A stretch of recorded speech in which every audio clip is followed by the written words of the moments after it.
Good morning to all of you. Myself Dr. Manju Meena, Assistant Professor in Chemistry from Government College, Kota. आज हम BSc part 3 organic chemistry में unit 5 में fats, oils and detergents के अंतर्गत सर्वप्रथम हम natural fats या fats के बारे में विस्तृत रूप से अध्ययन करेंगे। फैट्स क्या होते हैं? फैट्स दो प्रकार के होते हैं, एक तो प्राकृतिक और दूसरा संश्लेषित। तो प्रकृति में जो पाए जीव जंतु अथवा वनस्पति आदि में जो तेल या मोम जैसे कुछ चिकने कार्बनिक यौगिक होते हैं जो कि जैविक झिल्लियाँ बनाते हैं और कोशिका में ऊर्जा के भंडार के रूप में विद्यमान रहते हैं। रासायनिक दृष्टि से ये कैसे होते हैं? उच्च अणुभार वाले एस्टर होते हैं और इन्हें हम क्या कहते हैं? लिपिड। तो ये क्या कहलाती है? प्राकृतिक वसा। ये लिपिड 3 प्रकार के होते हैं। फर्स्ट सिंपल, सेकंड कॉम्प्लेक्स या कॉम्प्लिकेटेड लिपिड्स, थर्ड होता है डेरिवेटिव्स लिपिड्स। फर्स्ट होता है सरल लिपिड। ये क्या होते हैं? सरल लिपिड उच्च अणुभार वाले कार्बोक्सिलिक अम्लों तथा विभिन्न अल्कोहलों के एस्टर होते हैं। इनमें वसा व तेल उच्च अणुभार वाले कार्बोक्सिलिक अम्लों तथा ग्लिसरॉल के ट्राई एस्टर होते हैं, जबकि मोम इन अम्लों तथा उच्च अणुभार वाले अल्कोहलों के एस्टर होते हैं। सेकंड देखेंगे जटिल लिपिड। ये ऐसे एस्टर होते हैं जो कि जल अपघटन के द्वारा होकर कार्बोक्सिलिक अम्ल, अल्कोहल या ग्लिसरॉल के अतिरिक्त कुछ अन्य पदार्थ भी बनाते हैं, जैसे कि फास्फोलिपिड, ग्लिसरॉल, फास्फोरिक अम्ल, वसा अम्ल व अल्कोहल के संयोग से बने होते हैं। जीवों की कोशिका झिल्लियों का निर्माण इन्हीं फॉस्फोलिपिड्स के द्वारा होता है।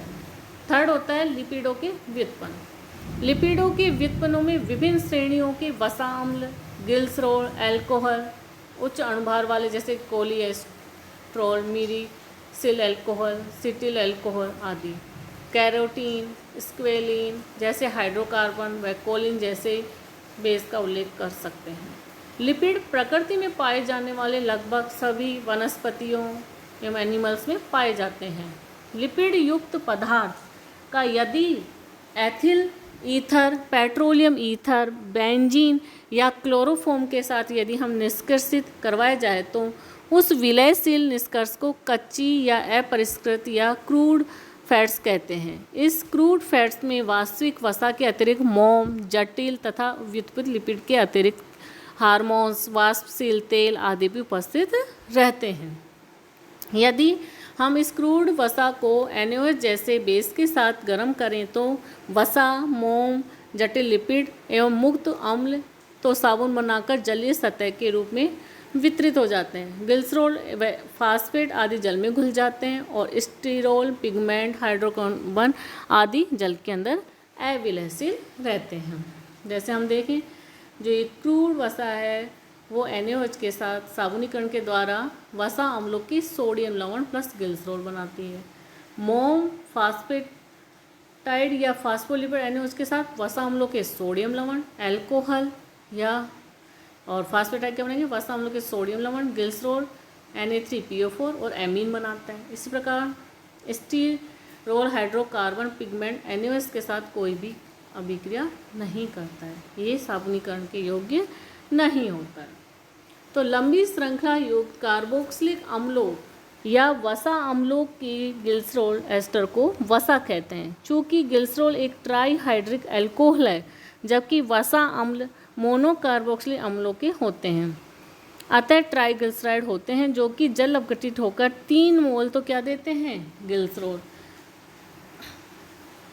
व 1 मोल 3 मोल तो वसा अम्ल बनाएंगे और 1 मोल क्या बनाएंगे? ग्लिसरॉल। जैसे ये वसा है जल अपघटित होकर ग्लिसरॉल का 1 मोलिक्यूल और 3 मोलिक्यूल किसके बनाएगा? वसा अम्ल का। कार्बोक्सिलिक अम्लों का नाम वसा अम्ल इसी कारण से पड़ा कि ये वसाओं के जल अपघटनों द्वारा प्राप्त होते हैं, जो कि ट्राइग्लिसराइड तापमान की सामान्य परिस्थिति में ठोस अवस्था में होते हैं, जैसे कि मक्खन है, घी है, और इन्हें हम वसा ही कहते हैं। लेकिन जो ट्राइग्लिसराइड तापमान की सामान्य परिस्थिति में द्रव अवस्था में होते हैं, जैसे कि विभिन्न खाद्य तेल जिन्हें कि हम ऑयल कहते हैं, वो कैसे होते हैं? लिक्विड अवस्था में। संगठन की दृष्टि से वसा व तेल दोनों ही वसा अम्लों के ट्राइग्लिसराइड होते हैं। कभी कभी एक ही पदार्थ अलग अलग परिस्थितियों में वसा या तेल हो सकता है, जैसे नारियल का तेल गर्मियों में तो तेल ही होता है क्योंकि वो लिक्विड रहता है, लेकिन सर्दियों में वो जम जाता है या ठोस अवस्था में अर्ध ठोस अवस्था में आ जाता है, तो इसे हम क्या बोलते हैं, फैट। सामान्यतः वसाओं में विद्यमान कार्बोक्सिलिक अम्लों की श्रृंखलाएं संतृप्त होती है, जबकि तेलों में कैसी होती है, असंतृप्त होती है। ये है ग्लिसरोट्राइपोमेटेट, ग्लिसरोट्राइस्टिरेट, ये क्या है, वसाएं। इसमें क्या है, संतृप्त बंध होते हैं। यहाँ हम देखें ग्लिसरोट्राइओलिएट, इसमें क्या होते हैं, यहाँ डबल बॉन्ड असंतृप्त होता है। तो ये क्या है, तेल। तेल तथा वसाएं दो प्रकार के ग्लिसराइडों में पाए जाते हैं, पहला है सरल और दूसरा होता है मिश्रित। ग्लिसराइड जब एक ही प्रकार के वसा अम्लों, जब अणु एक ही प्रकार के वसा अम्लों से जुड़े बने हुए हों, जैसे कि ग्लिसरोट्राइस्टेरॉइड, इसमें एक ही तरह के वसा अम्ल हैं, ग्लिसरोट्राइपोमेट में भी एक तरह के हैं। दूसरा है मिश्रित ग्लिसराइड, जिनके अंतर अणुओं में 2 या 3 प्रकार के वसा अम्ल हो सकते हैं, जैसे हम यहाँ देखें glycero alpha palmito alpha dash beta di oleate, यह है ग्लिसरॉल ओलियोपोमिटो स्टीरोइड। चिकित्सा विज्ञान के अनुसार यदि भोजन में संतृप्त वसाओं की मात्रा क्या हो, अधिक हो, तो इससे क्या होता है, हार्ट के खतरे बढ़ जाते हैं, जबकि असंतृप्त या अनसैचुरेटेड फैट से खतरा कुछ कम रहता है। इसीलिए डॉक्टर हमें घी आदि का उपयोग कम करने की सलाह देते हैं और उसकी स्थान पर कम मात्रा में तेल का उपयोग करने की सलाह देते हैं। वनस्पति मूल के खाद्य एवं औद्योगिक तेल। तेल तथा वसाओं का मूल स्रोत जीव जगत ही है। मक्खन, चर्बी, मछली का तेल आदि तो हमें कहाँ से प्राप्त होता है, एनिमल्स किंगडम से, जबकि समस्त खाद्य तेल एवं कई औद्योगिक तेल वनस्पति जगत से प्राप्त किए जाते हैं। तेल के स्रोत के रूप में अधिकांश वनस्पतियों के बीज होते हैं, जिन्हें कि हम क्रश करके तेल निकालते हैं। खाद्य तेलों के रूप में उन तेलों का प्रयोग किया जाता है जिनमें कोई स्वाद ना हो और ना ही वो पकने पे खराब हो और अधिक दिनों तक वो टिकाऊ रहें, तथा जिन तेलों में मोनो असंतृप्त वसा अम्ल की मात्रा अधिक हो, ऐसे तेल पकाने के लिए अच्छे समझे जाते हैं, अतः इनका उपयोग खाद्य तेलों के रूप में करते हैं, जैसे कि मूंगफली का तेल है, तिल है। भारत में परिस्थितियों की विविधता है, अतः विभिन्न क्षेत्रों में पाई एवं उगाई जाने वाली वनस्पतियों में भी विविधता रहती है। सामान्यतः किसी क्षेत्र में उसी तेल को प्रमुख खाद्य तेल के रूप में प्रयुक्त किया जाता है जिसकी की फसल उस क्षेत्र में प्रमुख रूप से होती है। इस सारणी में हम जैसे देखें कि भारत के विभिन्न क्षेत्रों में प्रयुक्त किए जाने वाले खाद्य तेल कौन से, जैसे नारियल की बात करें हम, कोकोनट की, तो गोवा, केरल, कर्नाटक के तटीय क्षेत्रों में इसकी अधिक मात्रा में उगाया जाता है, इस कारण से वहाँ इसी का यूज किया जाता है। मूंगफली तमिलनाडु, महाराष्ट्र, गुजरात, मध्य प्रदेश, छत्तीसगढ़, कर्नाटक के दक्षिण भाग एवं आंध्र प्रदेश में इसका उत्पादन अधिक होता है और वहीं ज़्यादा उपयोग में भी ली जाती है। अलसी महाराष्ट्र के विदर्भ क्षेत्रों में, सरसों उत्तर प्रदेश, बिहार, पश्चिम बंगाल, उत्तर पूर्वी प्रांत, जम्मू कश्मीर, पंजाब, हरियाणा, पश्चिम बंगाल, हिमाचल प्रदेश, राजस्थान के कुछ भाग, करडी महाराष्ट्र का मरवाड़ा क्षेत्र तथा आंध्र प्रदेश व कर्नाटक के कुछ क्षेत्रों में उगाया जाता है। तिल राजस्थान, तमिलनाडु के दक्षिण भाग, आंध्र प्रदेश का तटीय भाग तथा गुजरात में इसका उत्पादन अधिक किया जाता है, तो वहाँ इसको अधिक मात्रा में खाया जाता है। इनके अतिरिक्त भारत के अधिकांश क्षेत्रों में धान, मक्की, सूरजमुखी, खजूर, जैतून, बिनोला, सोयाबीन आदि की भी खेती होती है, जिनके तेलों को खाद्य के रूप में प्रयोग किया जाता है।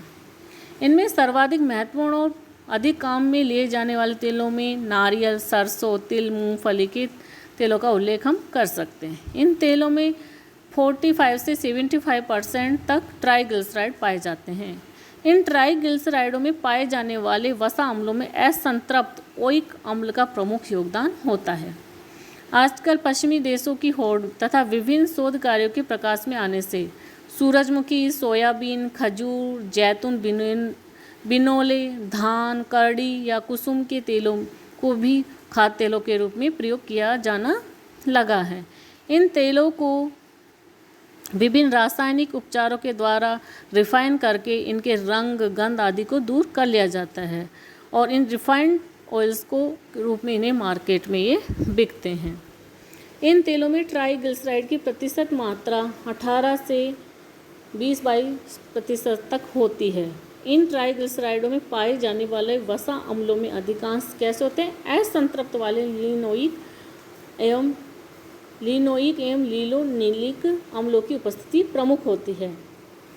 डॉक्टर्स का कहना है कि अधिक असंतृप्तता वाले वसा अम्ल आसानी से विघटित हो जाते हैं, जिसके कारण हार्ट पर अधिक जोर नहीं डालते हैं, और हार्ट पेशेंटों को इन तेलों को प्रयोग में ले जाने की सलाह दी जाती है।